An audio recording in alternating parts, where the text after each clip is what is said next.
पूरे देश का बेसिक इंफ्रास्ट्रक्चर किसी एक व्यक्ति के हवाले कर दिया जाए और वह प्रक्रिया इस रूप में हो जिसको बताया जाए कि देश का विकास हो रहा है और आने वाले वक्त में देश की इकोनॉमी 5 ट्रिलियन हो जाएगी और देश चकाचौंध में समा जाएगा, क्योंकि हम हर दृष्टि से संपन्न हैं। लेकिन जरा कल्पना कीजिए, किसी देश के भीतर में क्या वाकई वहां पर सड़क, मेट्रो, रेल, बंदरगाह, हवाई अड्डे, थर्मल पावर प्लांट, खादान, कोयला खादान, आयरन ओर का खादान, ट्रांसमिशन, रक्षा के क्षेत्र, ये सारी चीजें किसी एक व्यक्ति के हवाले की जा सकती है क्या?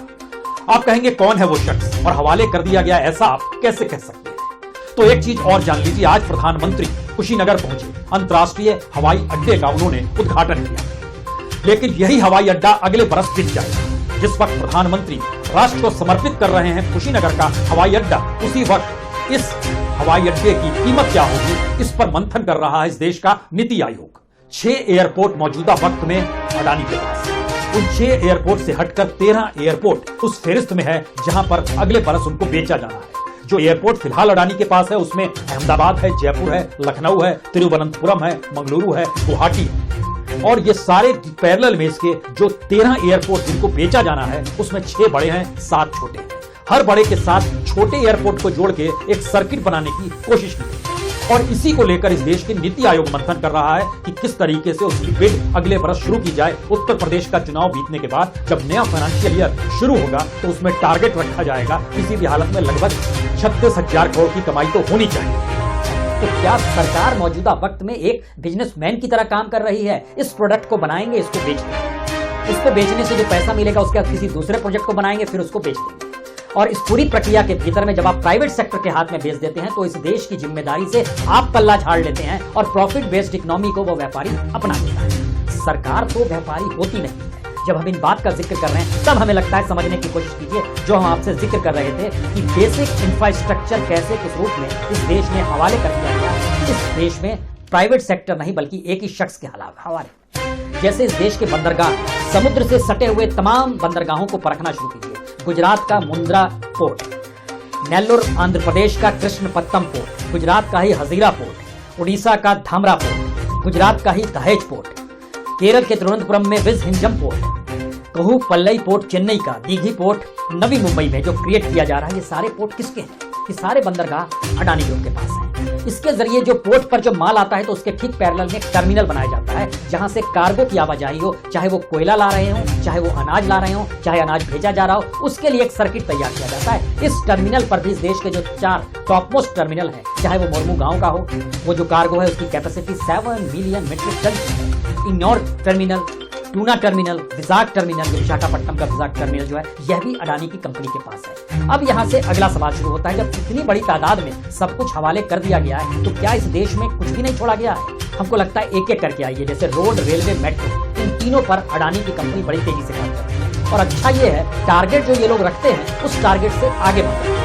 टारगेट रखा हमें ये चाहिए, पता चलता है इसके अलावे भी मिल गया। तो national highway, expressway, tunnels, metro rail, railway, ये रेलवे में खास तौर से 300 किलोमीटर प्राइवेट रेल लाइंस यही बिछा रहे हैं और अपने तरीके से ये रेलगाड़ियों को भी शुरुआत करेंगे। सड़कों को इन्होंने बनाना शुरू किया है। जो नेशनल हाईवे की जो इस देश की राष्ट्रीय कंपनियां हैं, चाहे वो national highway authority of India हो, चाहे ministry of road transport and highway हो, चाहे मिनिस्ट्री ऑफ रेलवे, रेलवे की मिनिस्ट्री हो, चाहे मेट्रो कॉर्पोरेशन हो, इनके साथ भी मिलकर अडानी की कंपनी ही काम कर रही है। यानी इस देश के भीतर में जो सड़क मंत्रालय है वह जब जिक्र करता है तो वो कहीं ना कहीं अडानी का हस्तक्षेप और उनकी कंपनी का हस्तक्षेप इस देश में सड़क निर्माण को लेकर भी है। छत्तीसगढ़ में बिलासपुर से पथरायपाली, सूर्यापेट से खम्माम तेलंगाना का इलाका है, मंचेरियल से वियालावाड़ा यही तेलंगाना का इलाका है, तकरीबन 650 किलोमीटर सड़कें भी यही बना रहे हैं। अब इसके बाद शुरू होती है कि इस देश में जब पोर्ट आपके पास है, रेलगाड़ी आपके पास है, रोड आपके पास है, मेट्रो आप उस दिशा में बढ़ चुके हैं, तो इस देश में बच क्या रहा है? हमें लगता है बहुत सारी चीजें बच रही है। खादानों का जिक्र इसलिए जरूरी है, बार बार ये कहा जाता है इस देश में जो कोयला, कोल इंडिया उतना प्रोडक्शन क्यों नहीं कर पाता। अब आपको यहां पर समझना होगा कि दरअसल इस दौर में जितनी भी खादानें ऑक्शन के साथ बेची गई उसमें ज्यादातर खादानें जो है वह अडानी के कब्जे में आ गई, उनकी कंपनी के कब्जे में आ गई। कल्पना कीजिए कि कितने बड़े खनिज संपदा पर अडानी की कंपनी का कब्जा है और उसको किस रूप में कब्जा दे दिया गया है।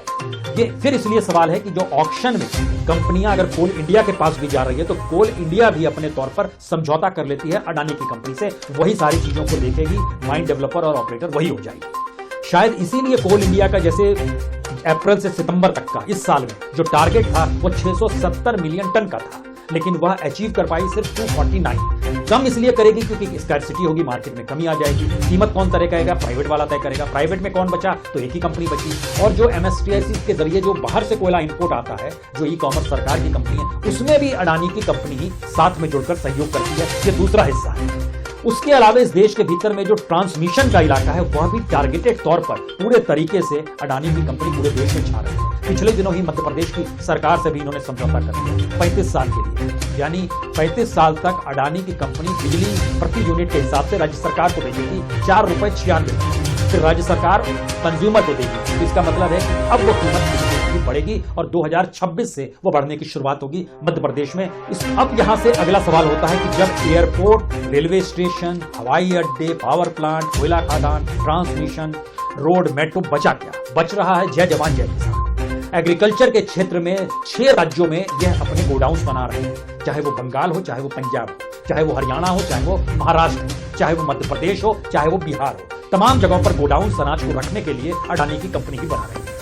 वह हिमाचल प्रदेश से सेब भी खरीदती है और सेब की कीमत कैसे तय करती है वो खुद ही बताती है कि हम इतने में लेंगे, दूसरा कोई खरीदार आपके पास आएगा नहीं। लेकिन इसमें आगे बढ़ जाएगी क्योंकि भारत एक अनूठे देश के तौर पर उभरकर इस देश में कम से कम मार्केट इकोनॉमी के लिहाज से सामने आ रहा है, मोनेटाइजेशन करने के लिहाज से सामने आ रहा है, प्राइवेटाइजेशन के लिहाज से सामने आ रहा है। अब उसने डिफेंस में भी पूरा बाजार खोल दिया और कहा कि अब इस देश में प्राइवेट कंपनियां डिफेंस के क्षेत्र में काम कर सकती है। तो उसमें पहले नंबर पर कौन है? पहले नंबर पर भी अडानी की कंपनी ही है जो कि रक्षा क्षेत्र और एरोस्पेस में घुसी है। वो फाइटर एयरक्राफ्ट बनाएगी, वो अनमैन्ड एरियल सिस्टम बनाएगी, वो हेलीकॉप्टर्स बनाएगी, वो सबमरीन्स बनाएगी, वो एयर डिफेंस गन बनाएगी, वो मिसाइल बनाएगी, वो स्मॉल आर्म बनाएगी। ये सारी परिस्थितियां बताती हैं कि इस देश के भीतर में जो बेसिक इंफ्रास्ट्रक्चर, इस रूप में याद कीजिए कि जब भाखड़ा नंगल बांध का उद्घाटन करने नेहरू जी पहुंचे तो उस समय अगर वो कह देते कि आने वाले वक्त में इसको हम बेच देंगे, या फिर जो रांची में HEC जब उद्घाटन किया गया तो वो कहते कि आने वाले वक्त में हम इसको भी बेच देंगे, अब तो वो भी खत्म हो गया, मान लीजिए HEC भी पूरी तरीके से ध्वस्त हो गया है। लेकिन इस देश में लगभग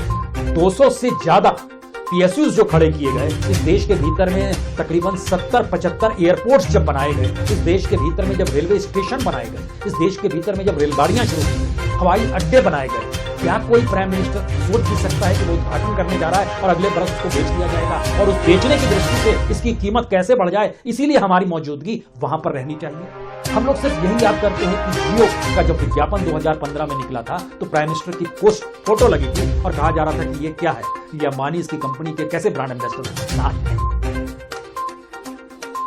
उनके बारे में अगली बार बताएंगे। हर बरस दर बरस वो कौन सी परिस्थितियां थी जिसमें देश प्रीमियर भी चला गया, और इस देश में कौन सी परिस्थितियां थी, लाखों कंपनियां भी बंद हो गई, और इस देश में ये कौन सी स्थिति आ गई जहां पर तमाम प्रोडक्ट, चाहे वो इस देश में खाने का तेल हो, फॉर्च्यून हो, चाहे अनाज का भंडारण रखना हो, चाहे मिसाइल बनाना हो, हवाई अड्डे हो, रेलगाड़ी हो, बस हो, चाहे वह सड़क हो, चाहे वो मेट्रो हो, चाहे थर्मल पावर प्रोजेक्ट हो, चाहे कोयला खदान हो, सब कुछ एक व्यक्ति के हवाले दुनिया के किसी भी देश में संभव नहीं है और भारत में कुछ भी असंभव है।